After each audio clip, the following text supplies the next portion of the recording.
ఈ 15 నెలలుగా చంద్రబాబు నాయుడు గారి ప్రభుత్వం, చంద్రబాబు నాయుడు గారి నాయకత్వంలోని కూటమి ప్రభుత్వం నిరంతరం చేసిన శ్రమ ఫలితంగా ఈరోజు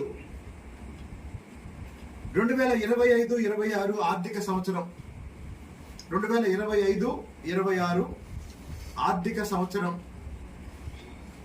మొదటి త్రైమాసిక ఫలితాలు, ఫస్ట్ క్వార్టర్ అంటారు బిజినెస్ భాషలో. మొత్తం ఆర్థిక సంవత్సరంలో ఒక ఆర్థిక వ్యవస్థ ఎలా పనిచేసిందో ప్రతి 3 నెలలకు ఒకసారి మదింపు చేస్తారు. 2025-26 ఆర్థిక సంవత్సరం అంటే ఏప్రిల్, మే, జూన్ మొదటి త్రైమాసిక ఫలితాల్లో